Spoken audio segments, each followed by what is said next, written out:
மல்லியும் வெண்பாவும் தப்பிக்கிறதுக்கு திட்டம் போட ஆரம்பிச்சாங்க. அதனால அவங்க சொல்றபடி எல்லாம் கேட்கிற மாதிரி முதல்ல நடிக்கவும் ஆரம்பிச்சாங்க. தெம்பா நல்லா சாப்பிட்டுட்டு ரெஸ்ட் எடுக்கவும் ஆரம்பிச்சாங்க. காலையில விடிஞ்சதுமே தன்னோட கட்டை அழுத்தோட சொல்லி வெண்பா கிட்ட சொல்லவும், எனக்கு இருக்கிறது குட்டி பல்லு, அதை வச்சு நான் எப்படி உங்களோட கட்டை அழுத்த முடியும், வேணும்னா நீங்க என்னோட கட்டை அழுத்து விடுங்க, அதை வச்சு உங்க கட்டை நான் என் கைகளாலேயே அழுத்து விட்டுருவேன் அப்படின்னு வெண்பா குழந்தைத்தனம் மாறாம பேசவும், அதை கேட்டதும் மல்லிக்கு ரொம்ப சங்கடமா போச்சு. இந்த ஐடியா எனக்கு தோணவே இல்லைல்ல அப்படின்னு தன்னைத்தானே திட்டிக்கவும் ஆரம்பிச்சாங்க. அதுக்கெல்லாம் அறிவு வேணும் அப்படின்னு கிண்டல் பண்ண வெண்பா உடனே மல்லி கிட்ட போகவும், மல்லி வெண்பாவோட கட்டுகளை அழுக்க ஆரம்பிச்சாங்க. வெண்பாவோட கைகளை அழுத்து விட்டதும் வெண்பா மல்லியோட எல்லா கட்டுகளையும் அழுத்து விட்டுட்டா. ரெண்டு பேரும் தயாரா இருந்தாங்க. எப்போ அந்த ரூமுக்குள்ள ஆட்கள் நுழையறாங்களோ அவங்கள சரமாரியா தாக்கிட்டு அங்கிருந்து தப்பிச்சு போறதா அவங்களுடைய திட்டம். வெண்பாவையும் மல்லியையும் கடத்திட்டு வந்த ரவுடி சம்பந்தப்பட்ட பார்ட்டி கிட்ட ரேட் எல்லாத்தையும் பேசி நேரா அந்த ஸ்பாட்டுக்கே கூட்டிட்டு வந்துட்டான். வெண்பாவையும் மல்லியையும் கைமாத்தி வர்றதுக்காக அந்த ரூம் போய் திறக்கவும், எதிர்பாராத வகையில மல்லியால பலமா தாக்கப்பட்டான் அந்த ரவுடி. மத்த ரெண்டு ரவுடிங்களும் ரொம்ப கேஷுவலா உட்காந்து சீட் ஆடிக்கிட்டு இருந்தானுங்க. இந்த தாக்குதலை அவனுங்க கொஞ்சமும் எதிர்பார்க்கவே இல்லை. அவனை எழுந்திருச்சு வர்றதுக்குள்ள சரமாரியா மல்லி அவங்களையும் தாக்கிட்டு ரெண்டு பேருமா அங்கிருந்து ஓடவும் ஆரம்பிச்சாங்க. மல்லி தப்பிச்சு போற அவசரத்துல அந்த வீட்டோட கதவை முழுசா பூட்டாம அரைகுறையா பூட்டிட்டு தான் ஓடவும் ஆரம்பிச்சாங்க. 4 ரவுடிங்களும் சேர்ந்து கதவை பலமா தட்டவும் அந்த லாக் ரிலீஸ் ஆயிடுச்சு. கதவும் ஓப்பன் ஆயிடுச்சு. நடு ரோட்ல வெண்பாவும் மல்லியும் முன்னாடி ஓட இந்த 4 ரவுடிங்களும் பின்னாடி துரத்த ஆரம்பிச்சானுங்க.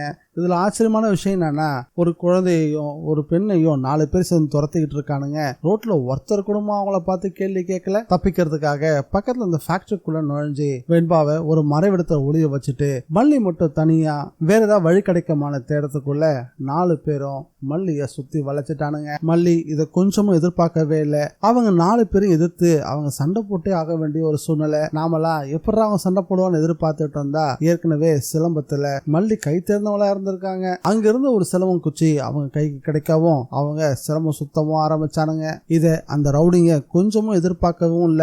என்ன இருந்தாலும் ஒரு பொண்ணு தானே, பெருசா என்ன பண்ற போறா அப்படின்னு சாதாரணமா நினைச்சிட்டாங்க போல இருக்கு. அவங்க போட்ட வரிசைகளை பார்த்ததும் கொஞ்சம் பயந்துதான் போயிட்டானுங்க. வேற வழி இல்லாம மல்லி எதுக்கிறதுக்கு அவனுங்க குச்சிகளை கையில் எடுக்க வேண்டியதா போயிருச்சு. ஆனா அந்த ரவுடி என்ன நினைச்சாங்களோ அதுக்கு எல்லாமே எதிர்மறை நடக்கவும் ஆரம்பிச்சது. அந்த ரவுடிகளை மல்லி புரட்டி எடுக்க ஆரம்பிச்சானுங்க. ஒவ்வொருத்தரும் 4ஆம் மூலைக்கும் செதறி விழவும் ஆரம்பிச்சானுங்க. அதே நேரத்துல அங்க இருந்த ரவுடிகளுக்கு வெண்பா போக்கும் காட்ட ஆரம்பிச்சா. எப்படியாவது வெண்பாவையும் மல்லியையும் மடைக்கு பிடிக்கணும்னு பலமா முயற்சி பண்ணானுங்க. ஆனா அதுக்கான வாய்ப்பை மல்லி கொடுக்கவே இல்லை. மல்லியும் வெண்பாவும் அந்த ரவுடிகளை பலமா தாக்கிட்டு அங்கிருந்து தப்பிச்சிட்டாங்களா, இல்ல உதவிக்கு யாராவது வந்து மல்லியையும் வெண்பாவையும் காப்பாத்தினாங்களா? வெண்பாவை காப்பாத்துறதுக்கு விஜய் வரல, மல்லி தான் வெண்பாவை காப்பாத்திருக்காங்க.